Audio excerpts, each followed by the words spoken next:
Hello all నేను మీ Rachana Srungavarapu welcome to federal Telangana. 5 రాష్ట్రాల్లో ఎన్నికల నయాగర మోగినప్పటికీ కూడా అందరి దృష్టి పశ్చిమ బెంగాల్ వైపే ఉంది. ముఖ్యంగా బీజేపీ సింగిల్ డిజిట్‌తో స్టార్ట్ అయ్యి గణనీయంగా పెరిగిందక్కడ. దాంతో పాటు పక్కన మమతా బెనర్జీ ఇప్పటికి 3 సార్లు ముఖ్యమంత్రిగా ఉంది. 15 ఏళ్ల పరిపాలన. ఈ మధ్యలో చాలా విమర్శలు ఆర్‌జీకర్ మెడికల్ కాలేజ్‌లో జరిగినటువంటి ఘటనతో మహిళల భద్రత మీద కావచ్చు, మిగిలిన యువత పరంగా కావచ్చు చాలా కాంట్రోవర్సీస్‌ని ఆవిడ ఎదుర్కొన్నారు. ఇంకో పక్కన బీజేపీ తన అస్త్రాలను వాడుతూ ఉంది జాతీయవాదం. ఇంకో పక్కన మమతా బెనర్జీ అక్కడ అస్తిత్వవాదాన్ని బెంగాల్‌లో ఉన్నటువంటి ఆ బెంగాల్ మీద ఉన్న భక్తిని కూడా తీసుకురావడానికి ట్రై చేస్తున్నారు. మతువా కమ్యూనిటీ కావచ్చు ఇట్లా ఇంకా చెప్పాలంటే రాహుల్ గాంధీ ప్రస్తావించిన సర్ కావచ్చు, అన్ని విషయాలు కలిపి మొత్తం 5 ఎన్నికల్లో కన్నా కూడా వెస్ట్ బెంగాల్ వైపే దేశం మొత్తం ఫోకస్ చేసేలా చేసింది. అయితే ఈ మొత్తం పశ్చిమ బెంగాల్ ఎన్నికలో ఉన్నటువంటి ప్రతి విషయాన్ని ఎందుకు ఈసారి ఇది కీలకంగా మారబోతుంది? ఎందుకు ఇది ఆల్మోస్ట్ దీదీ వర్సెస్ మోడీ వార్‌గా మారింది? ఈ విషయాలన్నీ మనతో మాట్లాడడానికి డాక్టర్ సతీష్ చెన్నూర్ గారు ఉన్నారు. సతీష్ చెన్నూర్ గారు సోషియాలజీ ప్రొఫెసర్. అలాగే ఆయన స్పెషలైజేషన్ వచ్చేసి కేస్ స్టడీస్, అలాగే regional historiography and political sociology. So ఇంకా ఆలస్యం చేయకుండా సతీష్ చెన్నూర్ గారిని అడిగి తెలుసుకుందాం. సతీష్ చెన్నూర్ గారు welcome to federal Telangana. So నమస్తే అండి. నమస్తే సతీష్ గారు. ఫస్ట్ యాక్చువల్ గా జనరల్ ఎలక్షన్స్ కాకుండా స్టేట్స్ లో ఎలక్షన్స్ జరిగినప్పుడు జనాలకి క్యూరియాసిటీ ఉంటుందేమో కానీ విపరీతమైన క్యూరియాసిటీ ఉండదు. ముఖ్యంగా ప్రధానమంత్రి స్థాయి వ్యక్తిని పెద్ద పట్టించుకోరు. బీజేపీ వస్తుందా రాదా అంతవరకే చూస్తారు. కానీ ఈసారి మాత్రం దీన్ని ఒకవైపు చూస్తే దీదీ వర్సెస్ మోదీ అనేంత స్థాయికి ఎందుకు అసలు ఈ వెస్ట్ బెంగాల్ వెళ్ళిపోయింది దానికి కారణాలు ఏంటంటే బీజేపీ ఫస్ట్ నుంచి స్ట్రాంగ్ గా లేదు, క్రమక్రమంగా పుంజుతుంది. మిగిలిన స్టేట్ లో బీజేపీ లీడర్స్ ఉన్నారు, ఇక్కడ మాత్రమే మోడీని చూస్తున్నారు. ఎందుకు ఈ ఈక్వేషన్స్ ఎలా మారినాయి? ముందుగా ఫెడరల్ కి ధన్యవాదాలండి నన్ను పిలిచినందుకు. సో ఇది స్టేట్ అసెంబ్లీ ఎలక్షన్స్ కన్నా మనము నేషనల్ లెవెల్లో ఈ ఎలక్షన్స్ ని చూడాలి. మోదీ షా వీళ్ళిద్దరిని కంపేర్ చేస్తే ఆపోజిషన్ లీడర్స్ అంత స్ట్రాంగ్ గా ప్రస్తుతం ఎవరు లేరు. అంటే రాహుల్ గాంధీ ప్రయత్నిస్తున్నాడు, కానీ మోదీ షా వీళ్ళిద్దరిని ఎంగేజ్ చేయగలిగే అంత కెపాసిటీ ఉన్న లీడర్ మనకి ఇప్పటివరకు పెద్దగా ఎవరు కనిపించలేదు. అంటే చంద్రబాబు నాయుడు వాళ్ళతో వెళ్ళిపోయాడు, నితీష్ కుమార్ వాళ్ళతోనే ఉన్నాడు, స్టాలిన్ చేస్తున్నాడు, పినరయ్ విజయన్ ప్రయత్నాలు చేస్తున్నాడు, కానీ బట్ అంత కాంపిటేటివ్ గా వీళ్ళిద్దరికి పోటీగా లేరు, ఒక్క మమతా బెనర్జీ తప్ప. అంటే కన్నుకు కన్ను పంటికి పన్ను అని మనం తెలుగులో ఎట్లా అంటామో, సో మమతా బెనర్జీ వీళ్ళిద్దరు అంటే మోదీ ఒక మాట అంటే ఈమె 4 మాటలు అంటుంది. అంత స్థాయి ఉన్న వ్యక్తి, అంత క్రెడిబిలిటీ ఉన్న వ్యక్తి, కరప్షన్ లాంటి అంశాలు లేకపోతే ఫ్యామిలీ డైనాసిటీ పాలిటిక్స్ నుంచి రాకపోవడము, ఇవన్నీ ఫ్యాక్టర్స్ కాంట్రిబ్యూట్ అయ్యాయి. అందుకని Mamata Banerjee on par with Modi లాగా ప్రొజెక్ట్ చేయబడింది. సో లాస్ట్ 2 ఎలక్షన్స్ లో అంటే 2014 నుంచి మనం గమనిస్తే బీజేపీ ప్రెసెన్స్ చాలా వీక్ గా ఉంది బెంగాల్లో. 2021 కానీ 2016లో కానీ BJP so Modi prime minister గా ఉన్నా కూడా, అంటే వాళ్ళ దగ్గర అంత మెషినరీ ఉన్నా కూడా అంతే, అంటే money management, poll management, so data help చేసేవాళ్ళు, ఓకే, సో పవర్ వాళ్ళ దగ్గర ఉండి కూడా, సో లాస్ట్ 3 ఎలక్షన్స్ లో బీజేపీ యాక్చువల్లీ మమతా బెనర్జీని సరిగా హ్యాండిల్ చేయలేకపోయింది, అంటే సరిగా ఎంగేజ్ చేయలేకపోయింది. టీఎంసీ స్వీపింగ్ మెజారిటీతో లాస్ట్ 3 టైమ్స్ అసెంబ్లీ ఎలక్షన్స్ లో గెలిచింది. సో ఇప్పుడు మళ్ళీ 2026లో టీఎంసీని ఓడించడానికి విశ్వ ప్రయత్నాలు చేస్తుంది బీజేపీ. అంటే మోదీని ముందు పెట్టి లాస్ట్ ఎలక్షన్స్ లో కానీ అంత ముందు ఎలక్షన్స్ లో కానీ చేసినట్టే ఈ ఎలక్షన్ లో కూడా చేయడానికి ప్రయత్నిస్తూ ఉంది. అయితే క్యాంపెయినింగ్ స్ట్రాటజీ లాస్ట్ 2 టర్మ్స్ కన్నా ఇప్పుడు కొంచెం మార్చారు వీళ్ళు. అంటే మీకు అంటే వీక్షకులకు అందరికీ గుర్తే ఉండొచ్చు, నరేంద్ర మోడీ ఒక ఎలక్షన్ క్యాంపెయిన్ లో దీదీ ఓ దీదీ అని చెప్పి కొంచెం వెటకారంగా దీదీని, అంటే వెటకారంగా మమతా బెనర్జీని పిలవడం జరిగింది. సో అది యాక్చువల్గా దానివల్ల ఓట్లు రావడం కన్నా ఎక్కువ నష్టం జరిగిందని చాలా మంది అన్నారు. బట్ ఫైనలీ బీజేపీ కూడా రియలైజ్ అయినట్టుంది. సో ఆ ఎలక్షన్లో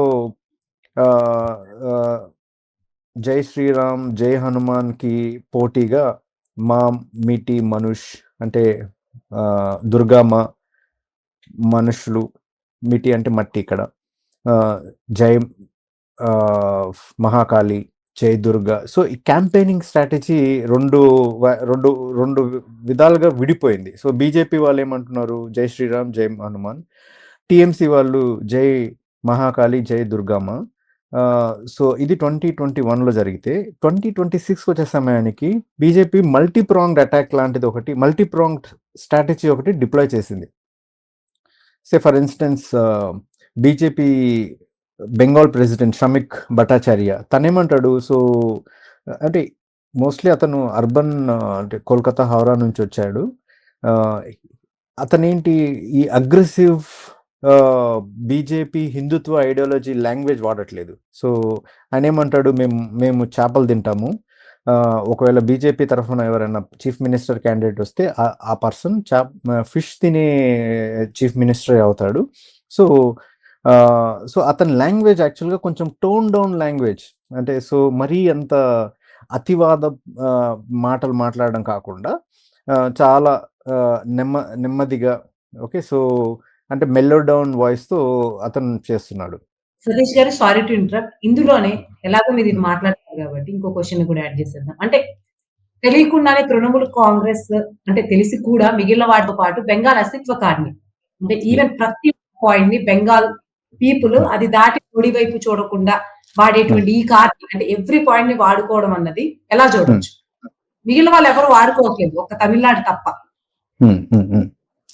అంటే 19th సెంచరీ 20th సెంచరీ నుంచి అండి, అంటే లాస్ట్ పాయింట్ లో ఇప్పుడు ఈ షామిక్ బెనర్జీ అంటే మేము బెంగాలీ అంటే రినైజాన్స్ నుంచి వారసత్వం వచ్చింది మాకు, సో ఫిష్ అనేది ఇట్స్ అంటే మా దైనందిక జీవితంలో అది ఒక భాగం. అంటే ఇది ఎక్కడి నుంచి వచ్చిందంటే బీహార్ ఎలక్షన్స్ అయిపోయిన వెంటనే బీజేపీ గెలవడం బీహార్ ఎలక్షన్స్లో, సో ఒక బీజేపీ మినిస్టర్ అక్కడ ఏం చేశాడు, స్కూల్స్ బయట కాలేజెస్ బయట నాన్ వెజ్ ఫుడ్ని అమ్మడం నిషేధించారు. ఓకే, సో అది ఇమ్మీడియట్గా బెంగాల్లో కూడా అది దాని రియాక్షన్స్ ఇక్కడ కనిపించడం మొదలుపెట్టాయి. బెంగాల్లో టీఎంసీ కానీ మమతా బెనర్జీ కానీ అభిషేక్ బెనర్జీ వీళ్ళందరూ ఏమంటున్నారంటే, ఒకవేళ బీజేపీ కానీ బెంగాల్లో వస్తే, బెంగాల్లో గెలిస్తే నాన్ వెజ్ ఫుడ్ వాళ్ళు బ్యాన్ చేస్తారు, ఫిష్ మనం తినలేము. సో ఫిష్ని బెంగాలీస్ నుంచి సపరేట్ చేయడం యాక్చువల్గా చాలా డిఫికల్ట్ థింగ్. అంటే so it's like their cultural symbol, fish is like their cultural symbol. అంటే ఇప్పుడు రసగుల్లా ఎట్లాగో ఫిష్ అంత ప్రామినెంట్ రోల్ ప్లే చేస్తుంటుంది. సో అందుకని వీళ్ళు ఏం చేస్తున్నారు, ఇప్పుడు ఈ ఎలక్షన్ క్యాంపెయిన్లో హిందుత్వ ఐడియాలజీని మరీ ఎక్కువ రుద్దడం కాకుండా డెవలప్మెంట్ మీద, ఇండస్ట్రియల్ పాలసీస్ మీద, ఓకే, ఎకనామిక్ గ్రోత్ మీద, కరప్షన్ లాంటి ఇష్యూస్ మీద, పాపులిస్ట్ స్కీమ్స్ మీద క్యాంపెయినింగ్ చేస్తున్నారు.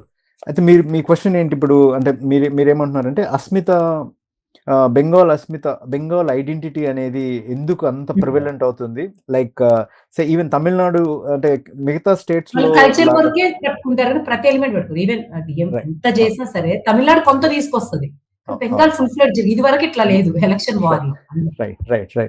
This is also I think political strategy, అంటే properly used by TMC. So అంతకుముందున్న కాంగ్రెస్ కానీ లెఫ్ట్ ఫ్రంట్ కానీ బెంగాలీ నేషనలిజం, బెంగాలీ ఐడెంటిటీని అంత రాడికల్గా ముందుకు ఎవరు తీసుకురాలేదు. ఒకవేళ తీసుకెళ్ళినా అది కల్చరల్ నేషనలిజం వైపు మాత్రమే ఎక్కువ ప్రొజెక్ట్ చేయబడింది, కానీ పొలిటికలీ బెంగాలీ ఐడెంటిటీ అనేది అయితే కొంచెం ఎక్స్ట్రీమ్గా తీసుకెళ్తున్నారని అనిపిస్తుంది, ఎస్పెషల్లీ ఇన్ 2026 ఎలక్షన్స్లో. సో రీసెంట్గా నేను ఒక ఆర్టికల్ చదివాను, అందులో ఏంటంటే so the campaigning the current campaigning 2026 assembly elections campaigning BJP Hindutva పరిచయని ముందుకు పెడుతుంటే, on the other hand TMC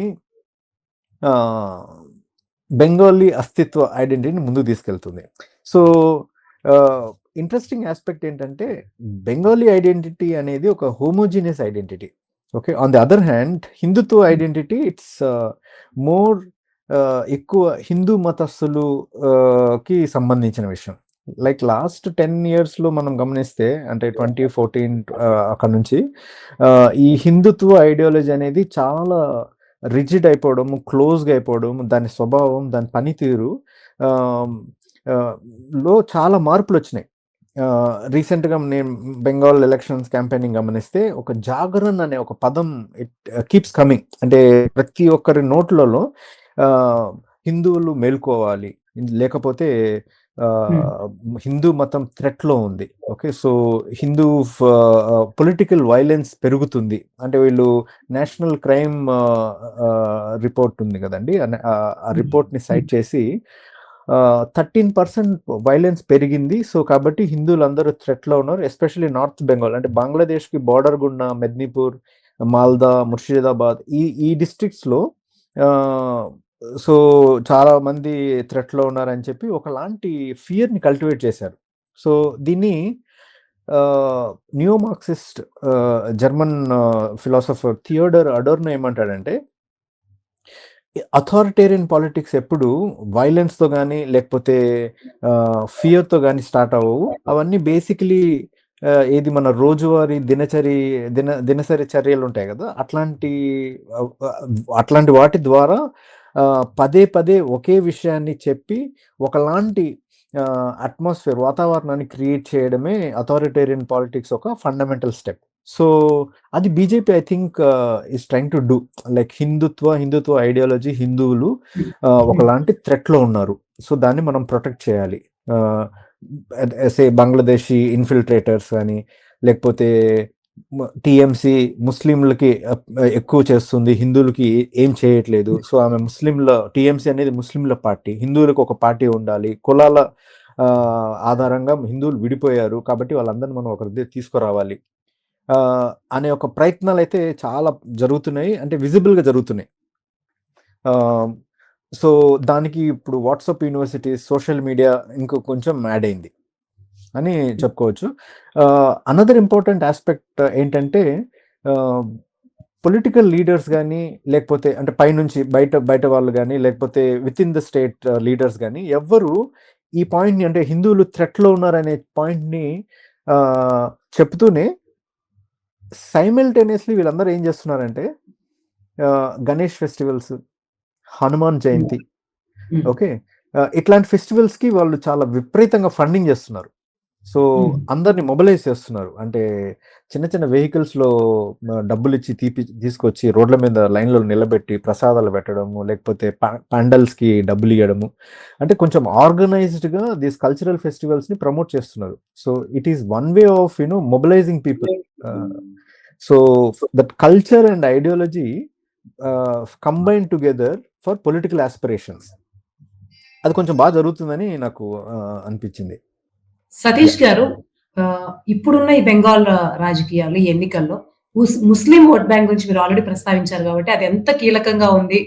మరి బీజేపీ కానీ, టీఎంసీ గాని ఆల్‌మోస్ట్ ఆల్ ఒకళ్ళు బెంగాల్ ఐడెంటిటీ గురించి, ఒకళ్ళు నేషనల్ ఐడెంటిటీ గురించి తెలియకుండా తెలిసేలా 2 పద్ధతుల్లో ప్రయత్నిస్తారు. మరి ముస్లిమ్స్ వరకు చూసుకుంటే ఆ సెక్షన్‌ని అలాగే మతువా కమ్యూనిటీని ఈ రెండిటిని ఎలా చూడొచ్చు? ఈ ఎన్నికల్లో ఎంత కీలకం ఈ ఇద్దరు? యాహ్! అంటే ప్రెజెంట్ ఈ ఎలక్షన్స్‌లో ప్రధాన పాత్ర ముస్లింలు, మతువాలు ప్లే చేస్తున్నారండి. ఎందుకంటే ఆహ్, 17%లో ఆహ్, మతువా పాపులేషన్ యాక్చువల్‌గా ఆల్‌మోస్ట్ ఒక 7-8% ఉంది. ముస్లిం విషయానికొచ్చినప్పుడు 30% స్టేట్ పాపులేషన్‌లో వాళ్ళున్నారు. ఆహ్, సో, ముస్లిమ్స్ అట్‌లీస్ట్ ఒక 90-100 కాన్స్టిట్యుయెన్సీస్ అంటే 292 కాన్స్టిట్యుయెన్సీస్ ఉన్నాయి గదా! బెంగాల్ అసెంబ్లీలో. Out of 292 minimum 100 constituencies Muslims యాక్చువల్‌గా ఇన్‌ఫ్లూయెన్స్ చేయగలరు. అంటే వాళ్ళ పాపులేషన్ బట్టి. సో, ట్రెడిషనల్‌గా అంటే మనం హిస్టారికల్‌గా జూస్తే ముస్లిమ్స్ ఆహ్, left supporters, hardcore left supporters. Okay. So, అంటే హిందువులు ఉన్నా కూడా అంటే బెనర్జీలు, చటర్జీలు, మొయిత్రా ఇట్లాంటి వాళ్ళందరూ లెఫ్ట్ ఫ్రంట్‌తో ఉన్నా కూడా ముస్లిం సపోర్ట్ వాస్ క్వైట్ ఎవిడెంట్. అయితే గ్రాడ్యుయల్‌గా లెఫ్ట్ డిక్లైన్ అయిపోవడము. సో, ఆ ముస్లిం ఓట్స్ అన్నీ టీఎంసీకి ట్రాన్స్‌ఫర్ అయినాయి. సో, ఇప్పుడు TMC strong hold Muslim community అనే చెప్పాలి. అయితే మేజర్ పాయింట్ ఇక్కడ ఇంట్రెస్టింగ్ పాయింట్ ఏంటంటే, అంటే సయాంతన్ ఘోష్ అనే ఒక అతను రీసెంట్గా ఒక బుక్ రాశాడు. సో అతను ఏమంటాడంటే కొన్ని ఇంట్రెస్టింగ్ అబ్జర్వేషన్స్ చేస్తాడు. ముస్లిమ్స్ టీఎంసీ ఓట్ బ్యాంక్ అనుకున్నా అందులో చాలా క్లీవేజెస్, అంటే చాలా భిన్నాభిప్రాయాలు, ఓకే, వాళ్ళకి పడట్లేదు, అదొకటి. రెండోది, లాస్ట్ 10 yearsలో బీజేపీ మతాన్ని అడ్డం పెట్టుకొని ప్రొవొకేషన్స్ చేయడము, అంటే సో పోలరైజ్ చేయడము, అంటే మత ఆధారిత క్యాంపెయినింగ్స్ చేయడము, రీసెంట్గా వచ్చిన ఎన్ఆర్సి సిఏఏ వలన ఆ ఇంపాక్ట్ ముస్లిమ్స్ మీద ఉండడము. ఓకే, సో ఈ క్యాంపెయినింగ్ అంటే టీఎంసీ మమతా బెనర్జీ ముస్లింలకే చేస్తుంది అనే క్యాంపెయినింగ్ కన్సిస్టెంట్గా, ఇందాక చెప్పుకున్నాం కదా మనం, ఒక పాయింట్ని మల్టిపుల్ టైమ్స్ చెప్పడం వలన అది ప్రజల లోకి ఈజీగా వెళ్ళిపోతుంది. ఓకే, ఈమె వాళ్ళకే చేస్తుంది, మాకు చేయట్లేదు. ఓకే, సో హిందువులకి ఈమె చేయట్లేదు, ముస్లింలకే చేస్తుంది అనే ఒక భావాన్ని, అనే ఒక అభిప్రాయాన్ని అందరు ప్రజల్లోకి పంపించడానికి ఒక ప్రయత్నం జరిగింది. అందువలన ముస్లిం ఓట్ బ్యాంక్ కూడా, అంటే ముస్లిం కమ్యూనిటీ కూడా is not so happy with TMC at this moment. So అది చూడాలి మరి ఎలక్షన్స్లో ఎట్లా జరుగుతుందో. అనదర్ ఇంట్రెస్టింగ్ డైమెన్షన్ ఏంటంటే, ఇప్పుడు హుమాయూన్ కబీర్ బయటకు వచ్చేసాడు. సో హుమాయూన్ కబీర్ యాక్చువల్గా పెద్ద లీడర్, ముర్షిదాబాద్ ఆ ఏరియాలో టీఎంసీలోనే ఉండేవాడు. కానీ అంటే బెంగాల్లో బాబ్రీ మసీద్ కడతాను అని చెప్పడం వలన టీఎంసీ వాళ్ళు అతన్ని సస్పెండ్ చేశారు పార్టీ నుంచి. బయటకు వచ్చి అతను ఒక పార్టీ పెట్టాడు, ఏజేయూపీ అని చెప్పి, ఆమ్ జనతా ఉన్నయాన్ పార్టీ అని. ఇప్పుడు మన అసదుద్దీన్ ఓవైసీ అతనితో కలిసి ఎలక్షన్స్లో కంటెస్ట్ చేస్తున్నారు. సో అది ఒక ఇంపార్టెంట్ డైమెన్షన్గా చూడాలి మనము. యా, సో బట్ ఎన్ని చెప్పుకున్నా టీఎంసీ ఈసారి 47-48 సీట్స్ ముస్లిమ్స్కి కేటాయించింది అవుట్ ఆఫ్ 292. సో అది ఏ విధంగా వీళ్ళు ఇన్ఫ్లుయెన్స్ చేస్తారో చూడాలి. అనదర్ పాయింట్, మీరు ఇంట్రెస్టింగ్ పాయింట్ ఏంటంటే మతువాస్ ఆల్సో వెరీ, అంటే 61 కులాలు ఉన్నాయి షెడ్యూల్ కాస్ట్, అంటే లిస్టెడ్, అంటే షెడ్యూల్ కేటగిరీలో లిస్టెడ్ కాస్ట్ వచ్చి, అందులో నామశూద్రస్ అంటే మతువాస్ మనం చెప్పాలి 1, 2 రాజ్బంషీస్, 3 పౌండ్ర క్షత్రియ. ఈ 3 దళిత కులాలు చాలా కీ రోల్ ప్లే చేస్తుంటాయి ఏంటి బెంగాల్ అసెంబ్లీ ఎలక్షన్స్లో. అందులో మతువాస్ యాక్చువల్గా మేజర్, అంటే పొలిటికలీ కాన్షియస్ దళిత్ కమ్యూనిటీ. వీళ్ళందరూ 1970sలో బంగ్లాదేశ్ నుంచి బెంగాల్కి మైగ్రేట్ అయిన వాళ్ళు. వీళ్ళందరూ కూడా బంగ్లాదేశ్ బెంగాల్ బార్డర్స్ డిస్ట్రిక్ట్స్లోనే ఎక్కువ మంది ఉంటున్నారు. సో వీళ్ళందరికీ మోస్ట్ ఆఫ్ దెమ్ ఏంటంటే, వీళ్ళకి ఒక అప్రిహెన్షన్ ఉంది, సిఏఏ ఎన్ఆర్సి చూపించి మమ్మల్ని అందరూ మళ్ళీ వెనక్కి పంపిస్తారేమో, ఆ భయం ఒకటి ఉంది. సో బీజేపీ టీఎంసీ ఇద్దరు ఈ భయాన్ని క్యాష్ చేసుకోవడానికి ప్రయత్నిస్తున్నారు. సో మీ అందరికి మేము సిటిజన్షిప్ రైట్స్ ఇస్తామని చెప్పి బీజేపీ అంటుంది. టీఎంసీ ఏమంటుందంటే, లేదు, అది జస్ట్ పొలిటికల్ జిమ్మిక్, సో దాన్ని అడ్డం పెట్టుకొని మీ ఓట్లన్నింటినీ చేసుకోవడానికి బీజేపీ ప్రయత్నిస్తుంది అని టీఎంసీ అంటుంది. సో థియరిటికల్గా మనం అర్థం చేసుకోవడానికి ప్రయత్నిస్తే, ఒకలాంటి, అంటే హిందుత్వలో ఒక సబాల్టన్ హిందుత్వ అనే ఒక ఐడియా ఇట్స్ ప్రిటీ ఎవిడెంట్. అంటే కింద కులాలు, అంటే అది యూపీలో కూడా జరిగింది, కింద కులాలు అంటే ఈ సో హిందూ కాస్ట్ హైరార్కీలో కింద కులాలు బీజేపీతో ఎందుకు వెళ్తున్నాయి.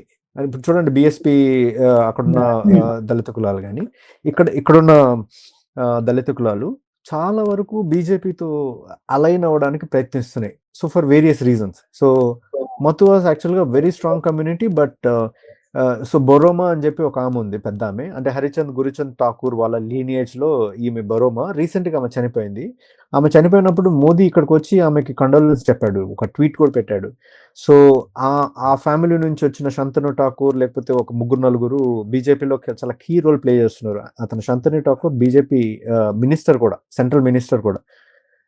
In that way, like I said, Muslims ఎంత రోల్ ప్లే చేస్తున్నారో with their population, even Matuas also అంతే స్ట్రాంగ్ గా ఈ 26 ఎలక్షన్స్ లో ప్లే చేయొచ్చు అని అనుకుంటున్నాను నేను. ఇంకొకటి చెప్పండి సతీష్ గారు.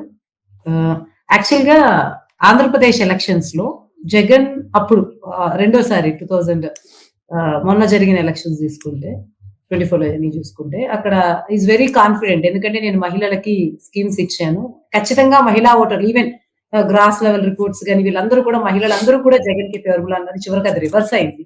సో వెస్ట్ బెంగాల్ సినారియో చూసుకుంటే ఇక్కడ 2 యాంగిల్స్ ఉన్నాయి. ఒకటి రాష్ట్ర ప్రభుత్వం చేసిన కన్యాశ్రీ కావచ్చు, దువారీ సర్కార్ లాంటివి ఉమెన్ ఓరియంటెడ్ స్కీమ్స్. ఇది దీని వల్ల మహిళా ఓటర్ని ఆకట్టుకునే అవకాశం ఉందని ఒక క్వశ్చన్. అంటే ఆర్జికర్ మెడికల్ కాలేజ్ లో జరిగినటువంటి ఇన్సిడెంట్స్ విషయంలో ఆల్మోస్ట్ ప్రభుత్వం అసలు మమతా బెనర్జీ మామూలు క్రిటిసిజం ఎదుర్కోలేదు. సో ఈ 2 ఇన్సిడెంట్స్ చూసినప్పుడు మహిళా ఓటర్ల వరకు గమనిస్తే యూత్ అలాగే కొంత 40+ ఉన్నవాళ్ళు ఎవరి వైపు మగ్గు చూపించే అవకాశం ఉంది? రైట్. అంటే మహిళలు, నిరుద్యోగులు, యువత ఈ 3 కేటగిరీస్ ని మనం గమనిస్తే అంటే ఎట్లా మనం అంటే సోషల్ కేటగిరీస్ లాగా వీళ్ళు కూడా ఒక కేటగిరీస్ గమనిస్తే సో ఇప్పటి వరకు అంటే పాపులిస్ట్ స్కీమ్స్ అంటే వెల్ఫేర్ స్కీమ్స్, ఇప్పుడు దువారే సర్కార్ కానీ లేకపోతే so for instance Lakshmi Bandar కానీ, స్వస్థ సాథి కానీ, కన్యాశ్రీ కానీ, యువశ్రీ అని చెప్పి 1500 రూపాయలు ఇప్పుడు రీసెంట్ గా ఒక స్కీమ్ అనౌన్స్ చేశారు. సో చాలా స్కీమ్స్ అంటే రూరల్, సో సెమీ అర్బన్, మహిళలు, నిరుద్యోగులు, ఓకే, వీళ్ళందరికీ అంటే కేటగిరీ వైజ్ స్కీమ్స్ ని పెట్టడం జరిగింది. లాస్ట్ అంటే 15 years పీరియడ్ లో ఈ స్కీమ్స్ అంటే స్లోగా ఎవాల్వ్ అవుతూ వచ్చాయి. ఏపీ విషయానికి అంటే ఏపీతో కంపేర్ అంటే అంటే కొంచెం ఏపీకి బెంగాల్కి కొంచెం డిఫరెన్సెస్ ఉన్నాయి. ఎందుకంటే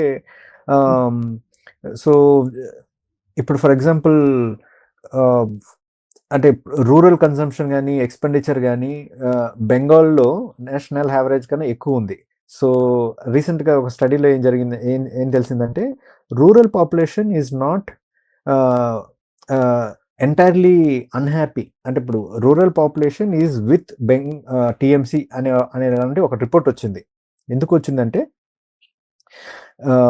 లో ఇన్కమ్ పీపుల్ అంటే మధ్యతరగతి కన్నా తక్కువ ఉన్న గ్రూప్ ఏదైతే ఉందో వీళ్ళందరికీ స్కీమ్స్ ఒక బెనిఫిట్స్ అందాయి. అంటే వాళ్ళు they are satisfied with what they have received, right.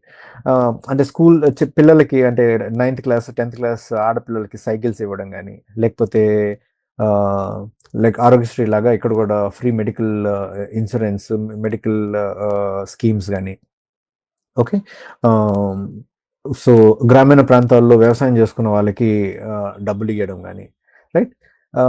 ఈ స్కీమ్స్ అన్నీ చూస్తే టీఎంసీకి ఈ గ్రూప్స్ నుంచి సపోర్ట్ వచ్చేటట్టే కనిపిస్తుంది కానీ, బట్ అన్లైక్ జగన్ కేస్. ఇది ఎందుకు చెప్తున్నానంటే యువశ్రీ అనే ప్రోగ్రామ్ అంటే ఎంత సక్సెస్ అయిందంటే even BJP is also thinking to implement it. So వాళ్ళు రీసెంట్ మేనిఫెస్టోలో ఏం చెప్తున్నారు, అన్ఎంప్లాయిడ్ యూత్కి అంటే టీఎంసీ సర్కార్లో అన్ఎంప్లాయిడ్ యూత్కి ఏమీ జరగలేదు, యువశ్రీ కూడా చాలా తక్కువ అమౌంట్, మేము అధికారంలోకి వస్తే అనౌన్స్ చేసిన అమౌంట్ కన్నా మేము ఎక్కువ అమౌంట్ ఇస్తాము అని వాళ్ళు మెన్షన్ చేస్తున్నారు. దట్ మీన్స్ పాపులిస్ట్ స్కీమ్స్ అవి ఓట్లుగా ట్రాన్స్లేట్ అవ్వచ్చు. ఓకే, జగన్ విషయంలో అది జరగలేదు, బట్ ఇక్కడ జరగచ్చు అని చెప్పి కొన్ని స్టడీస్ చెప్తున్నాయి. ఎందుకంటే ప్రజలు ఫర్ ఎగ్జాంపుల్ దువారే సర్కార్ ఇదేంటంటే ఇది mother of all populist schemes అని చెప్పచ్చు. వాళ్ళ ఇంటికి వెళ్ళి okay, so on spot welfare స్కీమ్ని అనౌన్స్ చేయడం, అంటే మీకు ఇది లేదు, సో మీకు ఇది ఇస్తున్నాం. ఓకే, సో ఆ కనెక్షన్ ఒకటి మమతా బెనర్జీ అచీవ్ చేయగలిగింది. అంటే 34 years ఆఫ్ లెఫ్ట్ గవర్నమెంట్ టైంలో ఈ ఇన్ఫార్మలైజేషన్ ఆఫ్ లేబర్ ఏదైతే జరిగిందో దీన్ని ఎంఎస్ కొంచెం అర్థం చేసుకొని దాన్ని అడ్రస్ చేయగలిగింది అని చెప్పి ఒక అభిప్రాయం అయితే ఉంది ఇక్కడ. సో అమార్తి ఖానా, మాటి సృష్టి, పతశ్రీ అభిజ్ఞాన్, గీతాంజలి ఇట్లాంటి అంటే చాలా స్కీమ్స్ ఉన్నాయి. ప్లస్ రెండోది బెంగాల్‌లో మిడిల్ క్లాస్ గాని, లోవర్ మిడిల్ క్లాస్ గాని highly politically conscious group. So, Muslims, Matuas గాని, unemployed youth. So, various categories of people ఈ బెనిఫిట్స్‌ని రిసీవ్ చేసుకొని అంటే ఎందుకు మనకి బెనిఫిట్స్ వచ్చాయి? ఎవరి ద్వారా వచ్చాయి? ఆ క్వెషన్స్ అయితే ఇంకా ఆహ్, ఉన్నాయి. ఇంకోటి చెప్పండి సతీష్ గారు. యాక్చువల్‌గా ప్రశాంత్ కిషోర్ చాలా కింగ్ మేకర్‌గా ఉండున్నాడు. కానీ తను సొంత పార్టీ పెట్టినప్పుడు ఘోరంగా వైఫల్యం చెందాడు. మళ్ళీ మమతా బెనర్జీకి కూడా కొంత ఏమన్నా మేబీ తను ఫెయిల్ అయ్యి ఉండొచ్చు గానీ కింగ్ మేకర్‌గా సక్సెస్ అయ్యాడు గాబట్టి తన వ్యూహాలు ఏమన్నా టీఎంసీకి ప్రయోజనకరంగా ఉండే అవకాశం ఉందా? అట్ ద సేమ్ టైమ్ అసలు అంతకుముందు ఎంతో స్ట్రాంగ్‌గా ఉన్నటువంటి లెఫ్ట్ పడిపోయినప్పుడు లెఫ్ట్, కాంగ్రెస్ వీళ్ళ ఓట్లు ఎవరి వైపు వెళ్ళే అవకాశం ఉంది? బీజేపీకా, టీఎంసీకి ఎవరికి ప్లస్ అయ్యే అవకాశం ఉంది? ఓవరాల్‌గా ప్రశాంత్ కిషోర్ ఏమన్నా తను ఓడిపోయినా నెక్స్ట్ కంబ్యాక్ అయ్యి ఏమన్నా వ్యూహాలు పనించే అవకాశం ఉంది? ఈ 2 కంబైన్డ్‌గా చెప్పండి. అంటే 2 క్వెషన్స్ అండి. 2 వేరే వేరే క్వెషన్స్. అంటే ప్రశాంత్ కిషోర్ విషయం, ఐపాక్ విషయంకొచ్చినప్పుడు అంటే ఒక భిన్నాభిప్రాయాలైతే వినిపిస్తున్నాయి ఇక్కడ. సో, ప్రశాంత్ కిషోర్ పర్సనల్‌గా ఫెయిల్ అయ్యాడు. It's evident. బీహార్ ఎలక్షన్స్‌లో వర్కౌట్ అవ్వలేదు. రెండోది సో, వేరే స్టేట్స్‌లో అతని ఇన్వాల్వ్‌మెంట్ వలన కొన్ని స్టేట్ గవర్నమెంట్స్ ఫార్మ్ అయినాయి. అది వాస్తవం. అలాగే కొన్ని ప్లేసెస్‌లో అతను ఫెయిల్ అయ్యాడు గూడా. అయితే బెంగాల్ విషయానికొచ్చే సమయానికి 2 అభిప్రాయాలు చాలా బలంగా వినిపిస్తున్నాయి. ఒకటి ఐపాక్ పార్టీని, ప్రభుత్వాన్ని ఐపాక్ చేతిలోకి తీసుకుంది అనే ఒక అభిప్రాయం అయితే, రెండోది దానివలన పార్టీకి మేలు జరుగుతది. ఎందుకంటే so, TMC party, TMC government okay సంబంధించి ఇన్ అండ్ అవుట్ ఐపాక్‌కి తెలుసు. సో దట్ వాళ్ళ డిసిషన్స్ గానీ, వాళ్ళ స్ట్రాటజీస్ గానీ based on that they are formulating. కాబట్టి సో, పాజిటివ్‌గా ఉండొచ్చు అనే ఒక అభిప్రాయం అయితే, రెండోది పార్టీ అడ్మినిస్ట్రేషన్ ఆ బ్లర్ ఏదైతే ఉందో, ఆ బ్లర్‌ని ఐపాక్ యాక్చువల్‌గా కొంచెం మూసేసింది. అంటే సో, ఎవరు ఏ పని చేయాలి? అంటే ఐపాక్ రోల్ ఏంటి? Party officials role, party workers role ఏంటి? అడ్మినిస్ట్రేటర్స్ రోల్ ఏంటి? సో, ఈ యొక్క ఆ బౌండరీస్‌ని ఐపాక్ రావడం ద్వారా ఈ బౌండరీస్ పోయాయి. సో, దేర్‌ఫోర్ కొంచెం యాంబిగ్విటీ అయితే ఉంది.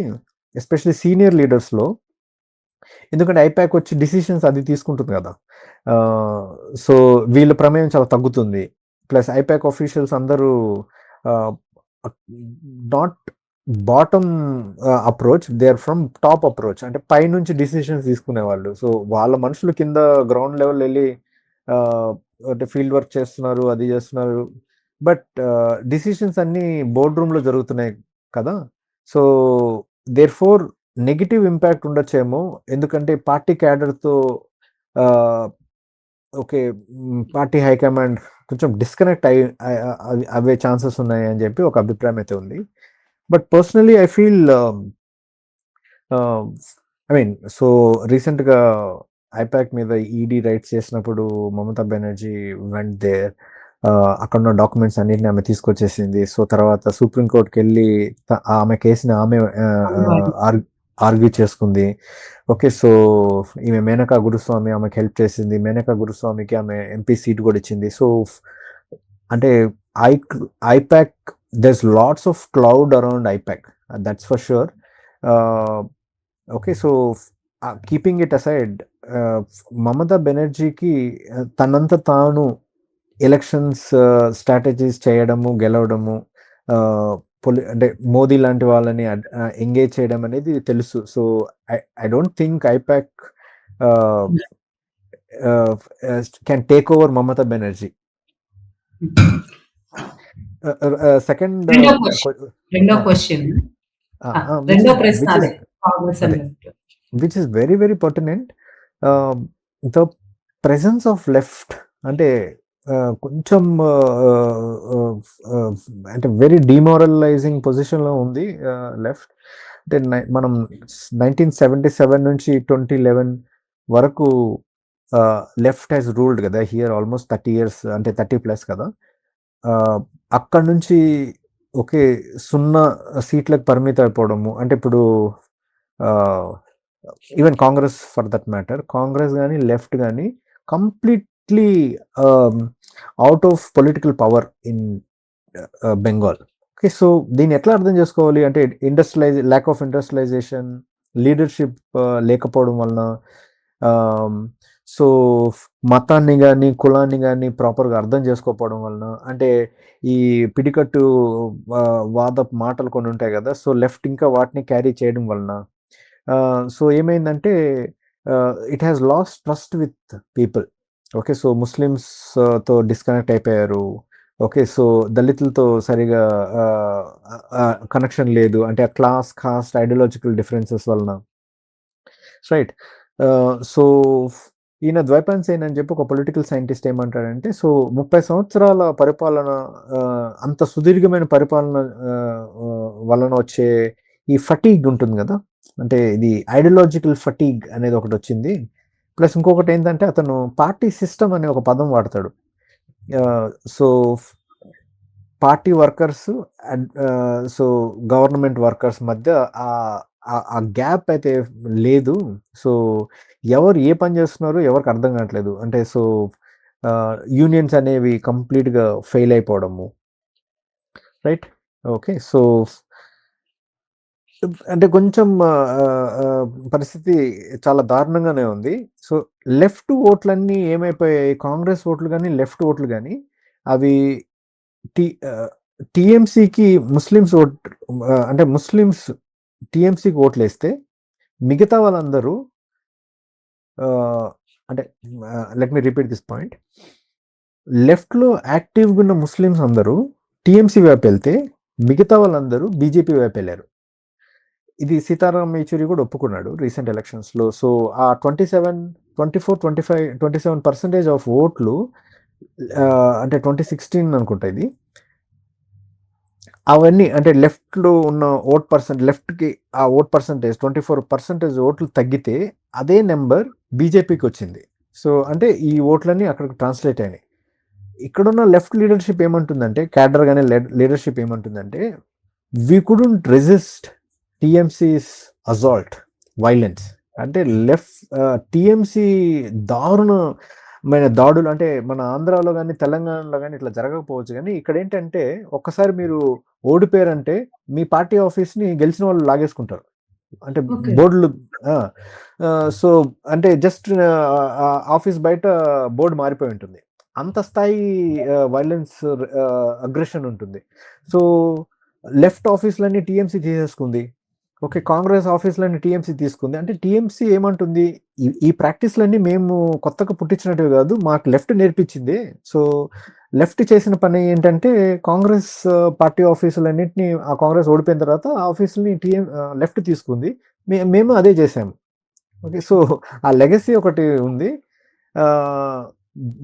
సో ఈ టీఎంసీ దాడుల నుంచి కాపాడుకోవాలంటే మాకు వేరే ఆప్షన్ లేదు, బీజేపీతో పోవడం. సో ఫస్ట్ మనము బీజేపీతో పోయి టీఎంసీని ఓడించి తర్వాత పవర్లోకి వచ్చి బీజేపీని ఓడిద్దాము, ఇది వాళ్ళ థింగ్.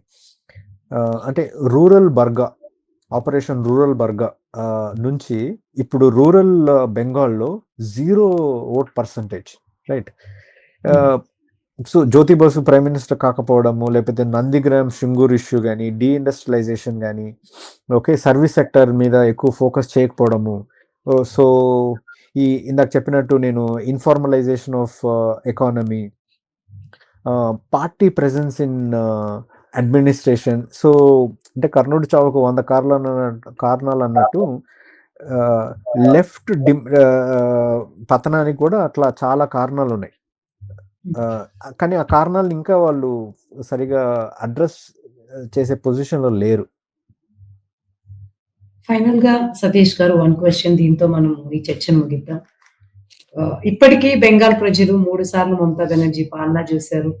అందులో మీరన్నట్టు బెంగాల్ ప్రజలు కొంత పొలిటికల్ గా కాన్షియస్ గా ఉంటారు, బెంగాల్ పట్ల భక్తిగా ఉంటారు. సో మిశ్రమ సమీకరణలు ఒకేసారి నడుస్తున్నాయి. ఒక పక్కన ఇట్స్ నాట్ సింగిల్ ఒక పార్టీ కాకపోతే ఒక పార్టీ అని ఆలోచించి ఓటేసే ప్రజలు కాదు. బెంగాల్ ప్రజల మనస్తత్వం కానీ అక్కడ ఉన్న వాతావరణం కానీ భిన్నంగా ఉంటుంది. ఎవరికి వైపు ప్రజలు ఇప్పుడు ఎక్కువ మొగ్గే అవకాశం అంటే మైబీ ఒకళ్ళు విన్నర్ అయినా బీజేపీకి ఏంటంటే బీజేపీ బలం కనిపిస్తుంది. అప్పుడు పార్టీ పవర్ లో లేకపోయినప్పటికీ బీజేపీ పవర్ అయితే ఇప్పుడు కొంత పుంజుకున్న క్రమం కనిపిస్తుంది. బీజేపీ బలపడుతున్న క్రమం కనిపిస్తుంది. ఒకవేళ బీజేపీ గెలిస్తే అక్కడ ఉండేటువంటి సిచ్యువేషన్ ఏంటి, ఒకవేళ మమతా బెనర్జీ ఉండే పరిస్థితి ఏంటి, ఓవరాల్ గా ఇది మోడీ ఇమేజ్ ని నెక్స్ట్ ఎలక్షన్స్ కి ఎలా ప్రిపేర్ చేస్తుంది, ఓవరాల్ గా నేషన్ కి బెంగాల్ ఎలక్షన్ ఏ మెసేజ్ ఇస్తుంది, ఎవరు గెలిచినా ఎవరు ఓడినా? అంటే ముందుగా ఏంటంటే సో మోదీ కానీ అమిత్ షా కానీ లేకపోతే లాస్ట్ 2021 ఎలక్షన్స్లో విజయ్ వర్గీయ అనే ఒక అతన్ని తీసుకొచ్చారు వాళ్ళు. అంటే ఏంటి ఇన్ఛార్జ్ మినిస్టర్గా, ఇన్ఛార్జ్ పర్సన్గా. టీఎంసీ క్యాంపెయినింగ్ ఏంటంటే 2021లో, 2016లో, 2026లో. సో ఈ లాస్ట్ 3 ఎలక్షన్స్లో కన్సిస్టెంట్గా టీఎంసీ చేస్తున్న ఆర్గ్యుమెంట్ ఏంటంటే అవుట్ సైడర్స్ వర్సెస్ ఇన్సైడర్స్. ఆ డిబేట్ అయితే కన్సిస్టెన్సీ ఉంది ఆ డిబేట్లో. So fish for example BJP candidates ఫిష్ని పట్టుకొని, హిల్సా ఫిష్ని పట్టుకొని రోడ్ల మీద తిరుగుతున్నారు. ఎందుకంటే మేము సో నార్త్ ఈస్ట్లో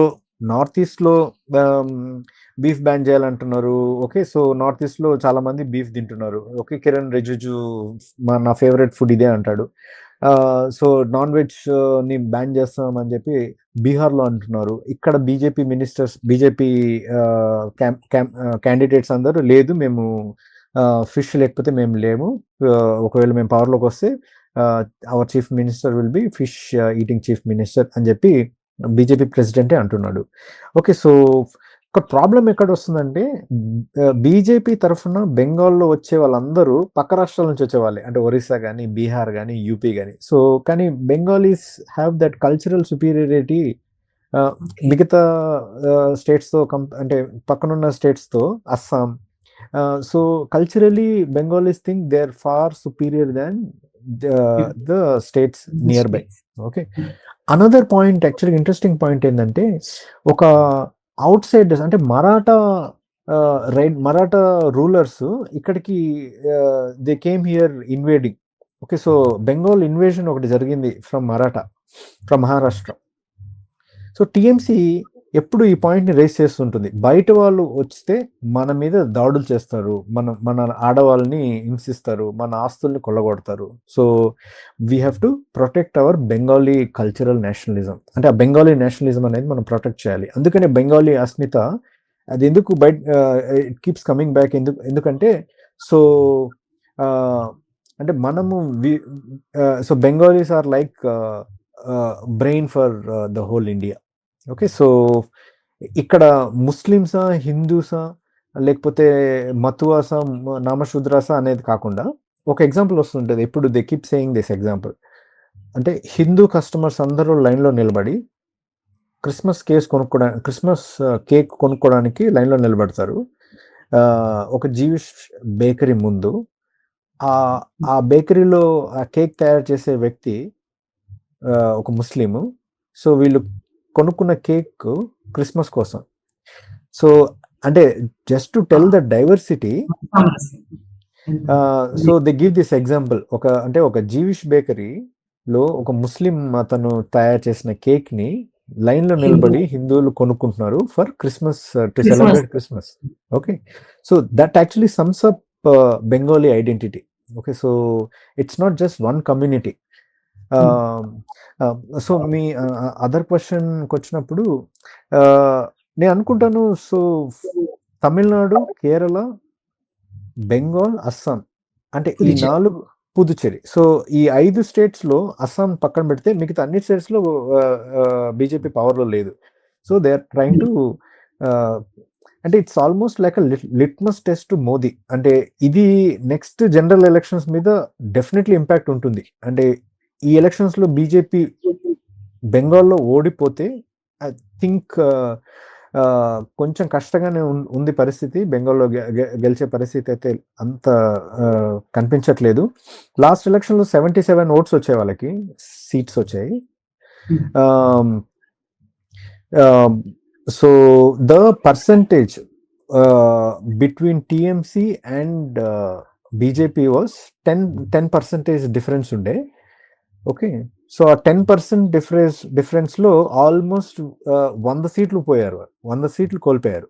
ఓకే, సో Okay. 292లో 77 వీళ్ళకి వస్తే మిగతా సీట్లు టీఎంసీకి వచ్చాయి. But the difference between TMC and BJP was 10%. So ఇప్పుడు ఆ 10%ని మనము ఓట్లుగా కన్వర్ట్ చేస్తే ఒక 60 to 63 lakhs ఓట్లు వస్తాయి. ఇప్పుడు జనాభా ఏమంటున్నారంటే, ఇప్పుడు అంటే అనాలిసిస్ ఏంటంటే, ఈ 63 ఓట్స్ ఎస్ఐఆర్ లో ఆల్మోస్ట్ ఒక 62-63 లక్షల ఓట్లు పోయాయి. సో ఈ ఇప్పుడు నెక్స్ట్ ఏంటి?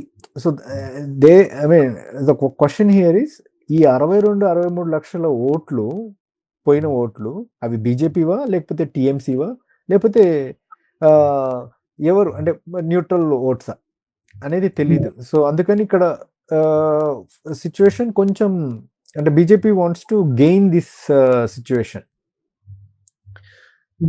విచ్ ఇస్ స్లైట్లీ కొంచెం డిఫికల్ట్ అనిపించవచ్చు.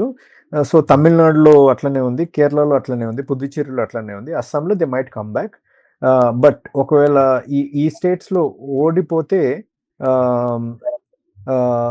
సో ఎన్డీఏ లీడర్షిప్ కానీ లేకపోతే బీజేపీ యొక్క position in coming general elections లో కొంచెం డిఫికల్ట్ ఉండొచ్చేమో అని చెప్పుకోవచ్చు. సో ఓవరాల్ గా చూస్తే ఒక అస్సాం పక్కన పెడితే మిగిలిన బెంగాల్లో కూడా 4సారి అంటే ఒక జనరల్ పొలిటికల్ అంటే మీరు కేస్ స్టడీస్ చాలా చూస్తున్నారు కాబట్టి, అంటే మిగిలినవన్నీ యాంగిల్స్ అన్ని పక్కన పెట్టేద్దాం, అంటే బీజేపీకి ప్రతికూలంగా ఉన్న అంశాలన్నీ పక్కన పెడదాం. ఒకటే ఫ్యాక్ట్, మమతా బెనర్జీని 4సారి సీఎం గా చేసేంత అనుకూలత ఉందా? అంటే బీజేపీ మీద, అంటే ఫర్ ఎగ్జాంపుల్ ఇప్పుడు ఒక పార్టీని గెలిపించాలంటే ఆ పార్టీ మీద అభిమానం ఉండక్కర్లా, ఇక్కడ వ్యతిరేకత ఉంటే దాన్ని గెలిపించవచ్చు. సో ఆ స్కోప్ లో చూస్తే మమతా బెనర్జీకి 4th టైం కూడా చేయాలి అనుకూలత ఉందా? ఇప్పుడు వచ్చేవన్నీ ఎలక్షన్ ప్రోపగండా అంశాలు. ప్రజల గురించి చూస్తే మధ్య ఇన్సిడెంట్స్ మీ అబ్జర్వేషన్ అంటే ఇన్కంబెన్సీ అంటాం మనం ఇంగ్లీష్ లో. సో యాంటీ ఇన్కంబెన్సీ ఉందా, ఉంటే ఎంత దాని స్కేల్ ఎంత? సో ఓకే, ఇప్పుడు మమతా బెనర్జీ మాకు ఇష్టం లేదు, సో ఆల్టర్నేటివ్ ఎవరు? అక్కడ ఆగిపోతున్నాయి ఈ క్వశ్చన్స్ అన్ని. సో మమతా బెనర్జీ మాకు ఇష్టం లేదు అంటే టీఎంసీ ఓకే, సో అంటే కరప్టెడ్, అన్ఎంప్లాయ్మెంట్ ఉంది, ఓకే, సో అందరు బయటకు వెళ్తున్నారు, మైగ్రేషన్ చాలా ఉంది, అంటే బెంగాలీ మైగ్రెంట్స్ ఇప్పుడు తమిళనాడులో, కేరళలో, ఇక్కడ మన ఆంధ్రాలో, తెలంగాణలో ఇక్కడే మనకు కనిపిస్తూ ఉంటారు. కానీ ఏంటంటే బెంగాలీ మైగ్రెంట్స్ కనిపిస్తారు ఎందుకంటే అన్ఎంప్లాయ్మెంట్ ఎక్కువ ఉంది కాబట్టి. సో రెండోది, కానీ స్ట్రాంగ్ అపోజిషన్ లేకపోవడం అనేది మెయిన్ ఫ్యాక్టర్ ఇక్కడ. సో ఆల్టర్నేటివ్ అంటే ఇప్పుడు మిగతా స్టేట్స్ లో అపోజిషన్ స్ట్రాంగ్ గా ఉంది కాబట్టి ఆల్టర్నేటివ్స్ ఎతుకుతున్నారు. టీఎంసీ కాకుండా బెంగాల్లో స్ట్రాంగ్ ఆల్టర్నేటివ్స్ ఎవరు లేరు. Suvendu Adhikari is not a CM candidate, అంటే ఆ మమతా బెనర్జీతో కంపేర్ చేసేంత స్థాయిలో లేడు అతను. Modi cannot come here. Samik Banerjee పరిస్థితి అంటే రీసెంట్ గా అతను స్టేట్ బీజేపీ ప్రెసిడెంట్ అయ్యాడు. దిలీప్ ఘోష్ అని ఇంకొక అతను అతన్ని సైడ్ లైన్ చేశారు. సో కరెక్ట్ అంటే అతను కొంచెం పార్టీని బిల్డ్ చేశాడు కానీ, బట్ అతను ఇప్పుడు he's not in the centre. So బీజేపీకి లోకల్ లీడర్షిప్ లేదు. ఓకే, సో అవకాశం ఉన్నప్పటికీ ఆ లోకల్ లీడర్షిప్ అంటే ఓట్ల పరంగా కొంచెం ఒక మంచి లీడర్, అంటే బీజేపీకి అన్ని రాష్ట్రాలు ఈవెన్ తెలంగాణలో ఉన్న ప్రాబ్లం కూడా అదే కదా. బీజేపీ ఎంత మొబిలైజ్ చేయగలదో, ఎంత యునైటెడ్ గా వాళ్ళ పార్టీని ఉంచగలదో, ఒక లీడర్ విషయంలో వచ్చేసరికి జనాకర్షణ గల నాయకులు పెట్టడంలో రీజనల్ సౌత్ లో ఫెయిల్. కరెక్ట్ పాయింట్ చెప్పారు. అంటే మన సంజయ్ ని పక్కన పెట్టి వేరే వాళ్ళని తీసుకురావడం అనేది మైనస్ పాయింట్ అయింది. అంటే అప్పటి వరకు సీన్ లో లేని కాంగ్రెస్ సడన్ గా ఎంటర్ అయిపోయి అదే ఎడ్జ్ ఉండింది. సో సిమిలర్ థింగ్ ఇక్కడ ఇట్స్ అంటే so undisputed leader Mamata Banerjee in the Bengal state. So ఆమెకి వేరే ఆల్టర్నేటివ్స్ లేరు. So TMC is a corrupted party. RG Kar ఇష్యూలో ఫెయిల్ అయింది. 26,000 ఎంప్లాయీస్ యాక్చువల్గా సుప్రీంకోర్టు వాళ్ళ ఉద్యోగాలన్నింటినీ తీసేసింది. అప్పుడు టీఎంసీ రోల్ ఉంది. ఓకే, సో పొలిటికల్ వైలెన్స్ పెరిగింది. Okay, so rural Bengal is actually crying, అంటే ప్రొడక్షన్ జరగట్లేదు, సర్వీస్ సెక్టర్ లేదు. అందరూ so for example hotel management చదువుకున్న ఒక అమ్మాయికి బెంగాల్లో కోల్కతాలో 15,000 రూపాయలు జీతం ఇస్తే అదే హైదరాబాద్లో 35,000 రూపాయలు జీతం వస్తుంది. ఓకే, సో ఎందుకు ఆమె కోల్కతాలో పనిచేస్తుంది? ఆమె బెంగాల్ వదిలేసి హైదరాబాద్కి వెళ్ళిపోతుంది, లేకపోతే ఇక్కడికి మన బెంగళూరుకి వెళ్ళిపోతుంది. మీరు గమనించండి, హైదరాబాద్లో కానీ బెంగళూరులో కానీ లాస్ట్ 10 yearsలో దుర్గా పూజ ప్యాండల్స్ ఎన్ని పెరిగాయో. బట్ హైదరాబాద్లో పద్మారావు నగర్లో ఒక 20 years back, 25 years back Bengali Durga Puja అంటే పద్మారావు నగర్, సికింద్రాబాద్ రైల్వే రతీఫైల్ ఆ ఏరియాలో 1-2 జరిగేవి. బట్ ఇప్పుడు సో సైబరాబాద్, మన హైటెక్ సిటీ అటువైపు అసలు ఎవ్రీ అదర్ కార్నర్ 1 దుర్గా పూజ పాండల్ ఉంటుంది. సో ఎందుకంటే బెంగాలీ పాపులేషన్ అవుట్ సైడ్ పెరుగుంది. అంటే దేర్ ఆర్ ప్రాబ్లమ్స్, అంటే అందువల్ల వాళ్ళు మైగ్రేట్ అవుతున్నారు. అయినప్పటికీ ఇవన్నీ మమతా బెనర్జీని దించేంత శక్తి గలవైతే కావు. అంటే ఆల్టర్నేటివ్ లేదు కాబట్టి, ఉంటే అది వేరే బస్ లేదు. ప్లస్ ఉన్న ఆల్టర్నేటివ్ కూడా it's not coming from with in. అంటే బెంగాల్కి చెందిన వాళ్ళు కాకపోవడం, పక్క రాష్ట్రాల వాళ్ళు అవడంతో ప్రజలు నమ్మకం పెంచుకోలేరు. బెంగాల్కు ఉన్నటువంటి ఐడెంటిటీ మీద వాళ్ళకు ఉన్నటువంటి అది ఇష్టంగా, ఎలా బీజేపీ పక్కన నేషనలిజం ఎలా చేస్తుందో వీళ్ళు అలా ఐడెంటిటీని, బెంగాల్ ఐడెంటిటీ చాలా ఇంపార్టెన్స్ ఇస్తారు కాబట్టి. సో ఫైనల్ గా సతీష్ చంద్ర గారు మొత్తం ఓవరాల్ గా ఎలక్షన్స్ గురించి ఏమన్నా చెప్పాలనుకుంటే ఒక 2 minutes లో కన్క్లూడ్ చేయండి, దాంతో చర్చ ముగిద్దాం. అంటే ఇందాక చెప్పినట్టు, సో బెంగాల్ ఎలక్షన్స్ ఈ స్థాయిలో నేషనల్ వైడ్ ఇంపార్టెన్స్ రావడానికి ప్రధాన కారణం మమతా బెనర్జీ ప్రైమ్ మినిస్టర్ మోదీని చాలా స్ట్రాంగ్ గా అడ్రస్ చేయడం ఒకటి. ఎందుకంటే ఆమె ఆ స్థాయిలో అడ్రస్ ఎవరు చేయలేకపోయారు. అంటే ఎస్ఐఆర్ అనే విషయాన్ని మనం చూస్తే తమిళనాడులో కానీ కేరళలో కానీ ఇప్పుడు స్టాలిన్ మేజర్ క్రిటిక్, పినరయ్ విజయన్ కూడా అంతే స్థాయిలో విమర్శిస్తాడు మోదీని. కానీ మమతా బెనర్జీ స్థాయిలో వీళ్ళెవరు చేయలేకపోయారు. సో మోదీ అంటే విశ్వగురు అని చెప్పి బీజేపీ ప్రచారం చేసుకునే మోదీని ఒక మహిళ, అది దేశ స్థాయి నాయకురాలు కూడా కాదు, బెంగాల్లో ఉన్న ఒక మహిళ అతన్ని అసలు అంటే చాలా తక్కువగా, అంటే ఆమె స్థాయికి తీసుకొచ్చి మాట్లాడడము అనేది ఒక ఇంట్రెస్టింగ్ ఆస్పెక్ట్. అదే నాకు తెలిసి బెంగాల్ ఎలక్షన్స్ భారతదేశం మొత్తం చర్చించుకున్న విధంగా ఉన్నాయి. చూడాలి, అంటే April 23rd, సో మే 1st week లో రిజల్ట్స్ వస్తున్నాయి. సో మే 4th కదా రిజల్ట్స్. అవునండి, మే 4th. Thank you so much Satish గారు. మొత్తం ఓవరాల్ బెంగాల్ గురించి సుదీర్ఘంగా చాలా డీటెయిల్డ్ గా ఈ డిస్కషన్ లో పార్టిసిపేట్ చేసినందుకు. బట్ మీరు అన్నట్టు నిజంగా మే 4th అనేది చాలా interesting date as far as Indian is concerned. అదొక కేస్ స్టడీ అవుతుంది, ఒక పొలిటికల్ కేస్ స్టడీ కాదు, జనాలు అర్థం చేసుకోవడానికి కూడా ఒక కేస్ స్టడీలో మిగిలిపోతుంది. సో చూద్దాం ఏమవుతుందో మే 4th వచ్చే వరకు కూడా ఏం చెప్పలేము. Thank you so much Satish గారు డిస్కషన్ లో పార్టిసిపేట్ చేసినందుకు. థ్యాంక్స్ అండి, థ్యాంక్ యూ.